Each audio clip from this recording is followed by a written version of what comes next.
जरूरी है। नमस्कार दर्शकों, यह है MNS न्यूज नेटवर्क। मैं हूं आपके साथ आरती। आइए देखते हैं आज की कुछ खास खबरें। नागपुर जिले की सभी 12 सीटें जीतेंगी भाजपा, DCM फडणवीस का दावा।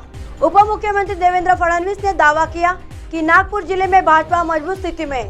विधानसभा की सभी 12 सीटों पर चुनाव जीतकर दिखाएंगे।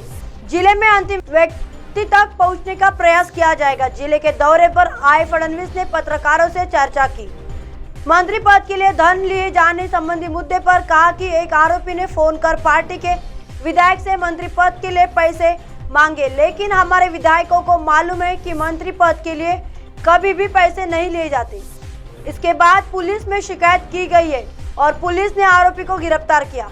जिले का पालक मंत्री होने के नाते सभी तहसीलों में जाकर समीक्षा बैठक लेने वाला हूँ, क्योंकि शासकीय योजना का लाभ सभी जनता तक पहुँचना चाहिए। सभी तहसील नगर पालिका में जाकर समीक्षा की जाएगी। वहां जाने से लोगों की समस्याओं का समाधान होगा और सरकार की योजनाएं जनता तक पहुंचेंगी। जल संवर्धन को लेकर लोगों की रुचि बढ़ रही है। 2018-2019 में केंद्र सरकार ने राज्य सरकार को जलयुक्त शिवार योजना को पहला क्रमांक दिया था। इससे जल सिंचाई भी बढ़ी है। सरकार का प्रयास है कि सब क्रिटिकल पावर प्लांट बंद होने चाहिए और सुपर क्रिटिकल प्लांट आने चाहिए। आइए देखते हैं अगली खबर की तरफ। शहद अमृतसर के पदाधिकारी हरपाल सिंह ने बिहार के प्रवासी को श्री हरि मंदिर साहिब के बाहर जड़ा थप्पड़। ऋषिकेश में राफ्टिंग करने गए लोग बीच नदी में एक दूसरे पर बरसाने लगे चप्पू। कई गंगा में कूदे। दुनिया के पर्यटकों के बीच ऋषिकेश की राफ्टिंग काफी मशहूर है। मार्च से लेकर जून महीने के बीच यहाँ भारी संख्या में लोग राफ्टिंग करने पहुंचे। ऐसे में सोशल मीडिया पर ऋषिकेश में राफ्टिंग के दौरान मारपीट का एक वीडियो वायरल हो रहा। वीडियो में राफ्टिंग करने गए लोग एक दूसरे पर चप्पू से अटैक कर रहे हैं। वायरल हो रहे वीडियो में देखा जा सकता है कि बीच नदी में राफ्टिंग कर रहे लोग एक दूसरे पर हमला कर रहे। पर्यटक ताबड़तोड़ एक दूसरे को चप्पू से पीट रहे। वहीं कुछ पर्यटक खुद का बचाव करते हुए नदी में कूद जाते। दरअसल दो अलग अलग राफ्ट में सवार पर्यटकों के बीच किसी बात को लेकर विवाद हो गया। विवाद इतना बढ़ गया कि मारपीट और गाली गलौज की नौबत आ गई। मीडिया रिपोर्ट्स के मुताबिक गंगा में राफ्टिंग कर रहे दो अलग अलग ग्रुप के लोगों के बीच किसी बात को लेकर कहासुनी हुई है। विवाद बढ़ने के बाद पर्यटक एक दूसरे को पीटने लगे। वहीं मौजूद किसी पर्यटक ने इस मारपीट का वीडियो शूट कर लिया। यह वीडियो अब सोशल मीडिया पर जमकर शेयर किया जा रहा है। पुलिस ने बताया कि इस मारपीट को लेकर अभी तक किसी ने कोई शिकायत नहीं की है। आइए देखते हैं अगली खबर की तरफ। देवेंद्र फडणवीस अचानक देर रात दिल्ली जाकर नागपुर लौटे। मंत्रिमंडल विस्तार बस होने ही वाला है। महाराष्ट्र की राजनीति से जुड़ी एक बड़ी खबर तेजी से सामने आई है। देर रात अचानक उप मुख्यमंत्री और बीजेपी नेता देवेंद्र फडणवीस दिल्ली जाकर आए हैं। कहा जा रहा है कि वे दिल्ली जाकर बीजेपी के वरिष्ठ नेताओं से मिले। वहां उन्होंने महाराष्ट्र में कैबिनेट विस्तार पर चर्चा की है। सुबह 10 बजे देवेंद्र फडणवीस से मिलने विधायक राहुल कुल पहुंचे। राहुल कुल के बारे में पहले से ही यह अंदाज लगाया जा रहा है कि वे आगामी मंत्रिमंडल विस्तार में अवश्य मंत्री बनाए जा सकते हैं। इस मुद्दे पर अपनी प्रतिक्रिया देते हुए बीजेपी के वरिष्ठ नेता सुधीर मुनगंटीवार ने कहा कि उन्हें इस बारे में कोई जानकारी नहीं, लेकिन यह जरूर माना जा रहा था कि सुप्रीम कोर्ट के फैसले के बाद मंत्रिमंडल विस्तार होना तय है। कोर्ट का फैसला भी आ चुका है। ऐसे में कभी भी मंत्रिमंडल विस्तार हो सकता है।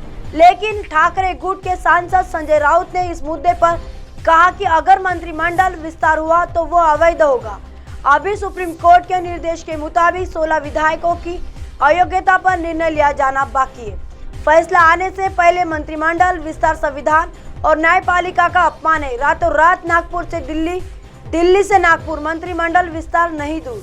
बता दें कि महाराष्ट्र में एकनाथ शिंदे सरकार बने हुए 1 साल होने को आ रहा है, लेकिन अब तक मंत्रिमंडल विस्तार का दूसरा चरण बाकी है। पहले मंत्रिमंडल विस्तार में ही भी डेढ़ महीने का समय लग गया था। अब तो अदालत का फैसला भी आ चुका है। इन सब के बीच सूत्रों के मुताबिक फडणवीस शुक्रवार की रात नागपुर दौरे को अधूरा छोड़कर दिल्ली के लिए रवाना हो गए और फिर रातों रात दिल्ली से नागपुर लौटे। अभी शिंदे फडणवीस सरकार में 20 मंत्री बीजेपी शिवसेना में बराबरी से बटे विभाग। इस वक्त शिंदे फडणवीस सरकार में 20 मंत्री है। एकनाथ शिंदे की शिवसेना और बीजेपी के 9 मंत्री और एकनाथ शिंदे देवेंद्र फडणवीस को मिलाकर 20 की संख्या पूरी होती है। एक बार फिर मंत्रिमंडल विस्तार का मुहूर्त जल्दी जारी होने की संभावना दिखाई दे रही है। मंत्रिमंडल विस्तार अब तुरंत होगा। इन लोगों को मंत्री बनाए जाने की चर्चा जिन लोगों को मंत्री बनाए जाने की चर्चा हो रही है उनमें से शिंदे गुट से संजय शिरसाट, भरत गोगावले, योगेश कदम, प्रताप सरनाईक, संजय गायकवाड़, चिमनराव पाटिल, सुहास कांदे, बच्चू कडू के नामों की चर्चा है।